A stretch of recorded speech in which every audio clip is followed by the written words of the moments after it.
Hello everyone, welcome to our channel maths by Sanjay Negi sir. आज हम start करेंगे class 10th का चैप्टर नंबर 8 ट्रिग्नोमेट्री की वो एक्सरसाइज नंबर 1 का वो क्वेश्चंस जो सीबीएसई बोर्ड एग्ज़ाम में बहुत बारी आते हैं, जिसमें आप देखेंगे कि पिछले 10 साल में ये क्वेश्चंस अराउंड कम से कम 5 बार आ चुके हैं। तो आप देखेंगे तो क्वेश्चन स्टार्ट करेंगे हम क्वेश्चन नंबर 2 से। 2 क्वेश्चन है 8.1 एक्सरसाइज का जो आपके लिए बहुत इंपॉर्टेंट है। तो स्टार्ट है, ये क्वेश्चन है find the value of 10p minus cot R and triangle is also given.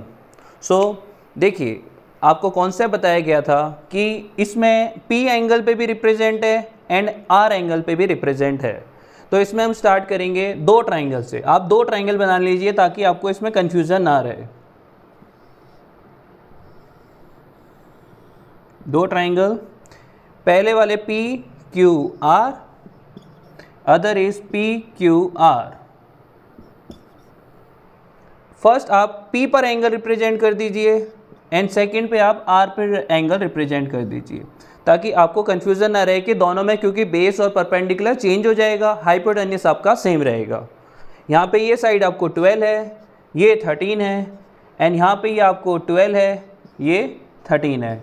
तो पाइथागोरस थ्योरम का इस्तेमाल करके, पाइथागोरस थ्योरम क्या होती है, h का स्क्वायर इक्वल्स टू p का स्क्वायर प्लस b का स्क्वायर। तो इसका इस्तेमाल करके फर्स्ट हम थर्ड साइड निकाल लेते हैं like this. Hypotenuse is given 13 का square and perpendicular is given base, this is base, perpendicular we have to find and base is 12 का square. So 13 square is 169 and 12 square is 144, so p square is 25, so p की value what you will get 5। so आपकी जो third side आएगी वो 5 आ जाएगी। पहला step तो यह है कि आपको ट्राइंगल की तीनों साइड्स पता होनी चाहिए।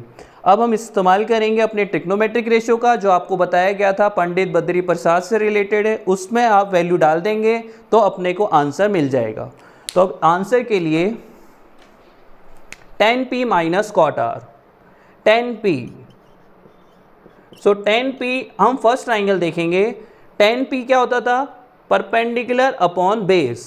तो परपेंडिकुलर यहाँ पे आपका क्या है, दिस इज आपका, this is your base, this is perpendicular and this is hypotenuse and here this is base, this is perpendicular and this is hypotenuse because of angle. Angle यहाँ पर है तो ये आपका बेस होगा, एंगल यहाँ पर है तो ये आपका बेस होगा। तो फर्स्ट आपको 10p के लिए ये ट्राइंगल इस्तेमाल करना है एंड कॉट r के लिए आपको ये ट्राइंगल इस्तेमाल करना है। तो हम एक एक करके दोनों की वैल्यू निकालेंगे, फिर दोनों को सब्ट्रैक्ट कर देंगे, अपने को आंसर मिल जाएगा। तो 10p क्या होता है, perpendicular upon base. So perpendicular यहाँ पे आपको क्या दिख रहा है 5 एंड यहाँ पे आपको बेस क्या दिख रहा है 12। सो 10p की वैल्यू क्या होगी आपकी 5/12। सेम हम कॉट r की वैल्यू निकालेंगे। कॉट r होता है बेस अपॉन परपेंडिकुलर। यहाँ आपको बेस क्या दिख रहा है 5 एंड परपेंडिकुलर क्या दिख रहा है 12। ये हो गया आपकी कॉट आर की वैल्यू। अब आप देखिए 10p एंड कॉट आर दोनों सेम है, 5/12 5/12। हमें वैल्यू निकालनी थी दोनों की माइनस की, 10p माइनस कॉट आर। और जब आप इसकी वैल्यू भरेंगे 5/12 माइनस 5/12 और जब सेम नंबर माइनस होगा तो आपको आंसर मिल जाएगा 0। तो सेकंड क्वेश्चन जो इंपॉर्टेंट क्वेश्चन है सीबीएसई एग्जाम के लिए, उसका आंसर है 0। 8.1 का अब नेक्स्ट इंपॉर्टेंट क्वेश्चन है क्वेश्चन नंबर 7। ये क्वेश्चन है कॉट थीटा की वैल्यू आपको गिवन है 7/8 और आपको a एंड b दो की वैल्यू निकालनी है। तो हमारा फर्स्ट स्टेप वही रहेगा, हमें ट्राइंगल के तीनों साइड्स की वैल्यू पहले निकाल लेनी है और फिर ट्रिग्नोमेट्रिक रेशियो का इस्तेमाल करके इनकी वैल्यू को पुट करना है और आपको आंसर मिल जाएगा। तो स्टार्ट करते हैं answer solution question number 7। First आप एक ट्राइंगल बनाइए जिसमें आप तीनों साइडों को रिप्रेजेंट कर दीजिए, a b c। थीटा आप c एंगल पे मान लेंगे तो ये आपका बेस हो जाएगा, ये आपका परपेंडिकुलर हो जाएगा और ये आपका हाइपोटेन्यूस हो जाएगा। अब जैसा कि आपको पता है कॉट क्या होता है, बेस अपॉन परपेंडिकुलर। तो आपको बेस क्या गिवन है 7 एंड परपेंडिकुलर क्या गिवन है 8। तो this is 7 and perpendicular is 8। अब जब हम पाइथागोरस का इस्तेमाल करेंगे इस फॉर्मूले का, h² इक्वल्स टू p का स्क्वायर प्लस b का स्क्वायर, तो हमारे हाइपोटेनिस की वैल्यू आ जाएगी, क्योंकि इस ट्राइंगल में हमें दो साइड तो गिवन है, तीसरी साइड गिवन नहीं है, और वो तीसरी साइड है हाइपोटेनिस। हाइपोटेनिस की वैल्यू निकालने के लिए p की वैल्यू हम भर देंगे 8 का स्क्वायर एंड b की वैल्यू भर देंगे 7 का स्क्वायर। तो hypotenuse square equals to 64 plus 49, जो हाइपोटेनिस का स्क्वायर आएगा 113, तो हाइपोटेनिस की वैल्यू आएगी √113। तो ये वैल्यू को हम ट्राइंगल में रिप्रेजेंट कर देंगे √113। तो ये तो हमारा फर्स्ट स्टेप हो गया, ट्राइंगल की तीनों साइड्स अपने को पता चल गई।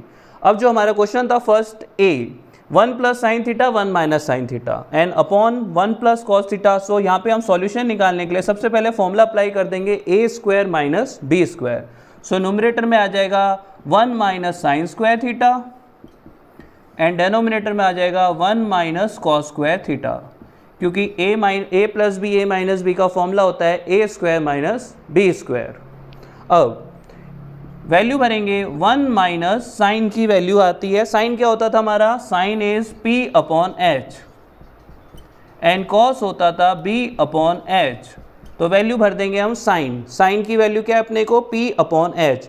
p यहाँ पर 8 है, h 1 अपॉन √3 है, तो भर देंगे 8 1 अपॉन √3 का होल स्क्वायर। सेम ऐसे ही डेनोमिनेटर में 1 माइनस कॉस की value b upon H, b आपका 7 है और उसकी वैल्यू भर देंगे 1 अपॉन 113 का होल स्क्वायर रूट में। अब इसको सॉल्व करेंगे, आपको ऊपर मिलेगा 8 का स्क्वायर इज 64 एंड 1 √3 का रूट का स्क्वायर कट जाता है तो नंबर रह जाएगा, एंड डेनोमिनेटर में 1 7 का स्क्वायर इज 49 एंड अपॉन में 100 रूट में है तो आपका रूट हट जाएगा। तो जब हम ऊपर एलसीएम लेंगे तो ऊपर आपको मिल जाएगा 49 अपॉन 113 एंड डेनोमिनेटर में मिल जाएगा 64 अपॉन 113। 113 कट हो जाएगा तो आपको आंसर मिलेगा 49 अपॉन 64। ये हो गया आपके फर्स्ट पार्ट का आंसर। सेम सेकेंड पार्ट है कॉट स्क्वायर थीटा। कॉट क्या है, कॉट तो गिवन था 7 अपॉन 8, तो ये बहुत आसान है, 7 अपॉन 8 वैल्यू भर दीजिए और उसका स्क्वायर कर दीजिए। तो 7 का स्क्वायर 49 एंड 8 का स्क्वायर 64, तो इसका आंसर भी आ जाएगा 49 अपॉन 64। तो ए का भी आंसर है 49 64, बी का आंसर भी 49 64।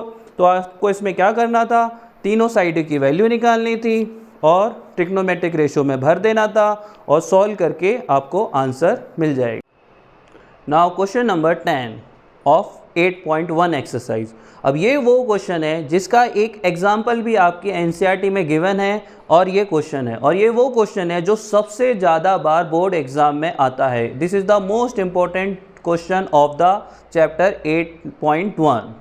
Now question is one triangle is given PQR जिसमें Q 90 डिग्री पर है, सो Q स्ट्रेट एंगल। नाउ दो साइडों का प्लस दे रखा है आपको और एक साइड गिवन है और आपको इन ट्रिग्नोमेट्रिक रेशियोज की वैल्यू निकालनी है। तो इसमें आपको क्या करना होगा, वही कॉन्सेप्ट जिसमें आपको तीनों साइडों को पहले निकालना है और फिर ट्रिग्नोमेट्रिक रेशो का इस्तेमाल करना है। अब ट्रिग्नोमेट्रिक रेशो का इस्तेमाल करने के लिए हमारी प्रीवियस वीडियो थी जिसमें मैंने आपको 8.1 का फुल इंट्रोडक्शन आपको दिया था, आप वो देखेंगे तो आपको ये क्वेश्चन के बारे में समझ आ जाएगा कि आपको ट्रिग्नोमेट्रिक रेशो का इस्तेमाल कैसे करना है क्वेश्चंस में। तो स्टार्ट करते हैं क्वेश्चन। तो सबसे पहले हम देखते हैं हमें कौन सी दो साइडों का प्लस 25 दे रखा है, हाइपोटेनिस एंड बेस, इन दोनों साइडों को प्लस करके 25। तो इसमें हम क्या करते हैं, first given is PR plus QR equals to 25। तो हम अपनी मर्जी से PR को x मान लेते हैं, लेट PR इज x। सो आपको QR क्या मिल जाएगा, इस इक्वेशन में पुट करके आपको QR मिल जाएगा 25 minus x। So this side is 25 minus x, because दोनों साइडों का प्लस 25 था, एक x होगी तो दूसरी 25 माइनस x होगी। अब हम पाइथागोरस का इस्तेमाल करते हैं, पाइथागोरस थ्योरम का, और पाइथागोरस का इस्तेमाल करके हम तीनों साइडों की वैल्यू निकाल लेते हैं। h क्या है आपका x स्क्वायर, x p की जगह हम भरेंगे 5 का स्क्वायर एंड b की जगह भरेंगे 25 माइनस x का स्क्वायर। जब हमारे को तीनों साइड मिल जाएगी तो ट्रिग्नोमेट्रिक रेशियो से वैल्यू भी आ जाएगी। तो इसमें मेन काम आपका क्या है, तीनों साइडों की वैल्यू निकालना। x स्क्वायर 5 का square is 25, a minus B का whole square, a square plus B square minus 2ab। इसमें आप इस फॉर्मूले का इस्तेमाल किया गया, a माइनस बी का whole square, a square plus B square minus 2ab। अब आप जब इसको सॉल्व करेंगे x स्क्वायर कट गया आपका, और 625 650, यहाँ पे minus 650 equals to minus 50x, minus minus आपका डिडक्ट हो गया, x की वैल्यू आ गई आपकी 650/50, जो कि आपको क्या मिलेगा आंसर 13। सो x आपका आ गया 13, this side is 13 and this side 25 minus 13 is 12, तो ये साइड हो गई आपकी 12। अब आपको तीनों साइडें मिल गई, इसका हाइपोटेनस, बेस एंड परपेंडिकुलर। अब आपको साइन p निकालना है, जैसे कि साइन p, तो साइन p पर एंगल है अपना, तो that means this is base side, this is perpendicular and this is hypotenuse. Hypotenuse is always same, change क्या होता है, बेस और परपेंडिकुलर चेंज होता है। अब साइन p, साइन क्या होता है p/h, p क्या आपका 12, p क्या आपका 12, h क्या आपका 13, तो sine p is 12/13। Cos p, cos p क्या होता है b/h, b क्या आपका 5, h क्या आपका 13। Same tan p, tan p क्या होता है आपका p/b, p क्या आपका 12 और b क्या आपका 5। तो ऐसे करके ये क्वेश्चन बहुत आसानी से सॉल्व हो जाता है, क्योंकि इसमें आपको तीनों साइड निकालनी है, और तीनों साइड निकालने के बाद वही कॉन्सेप्ट यूज़ करना है ट्रिग्नोमेट्रिक रेशो का, जिसमें हम इस्तेमाल करके इनका वैल्यू पुट करके आंसर निकाल सकते हैं। तो इसका ऐसे यूज़ करना है, और ये वो इम्पॉर्टेंट क्वेश्चन है जिसकी आप प्रैक्टिस करेंगे तो आपको आसानी से आ जाएगा। तो ये थे हमारे 3 इंपॉर्टेंट क्वेश्चन 8.1 एक्सरसाइज के, जो CBSE बोर्ड एग्ज़ाम में बहुत बारी आते हैं, और आप इनको प्रैक्टिस करेंगे तो आपके इंपॉर्टेंट क्वेश्चंस की तैयारी अच्छे से हो जाएगी। अब नेक्स्ट वीडियो में मैं आपको बताऊंगा 8.2 के बारे में, 8.2 का इंट्रोडक्शन और उसके इंपॉर्टेंट क्वेश्चन। तो अगर आप हमारा नेक्स्ट वीडियो देखना चाहते हैं तो चैनल को लाइक करें, शेयर करें एंड सब्सक्राइब करें, जिसमें आपको सब कुछ सीखने को मिलेगा।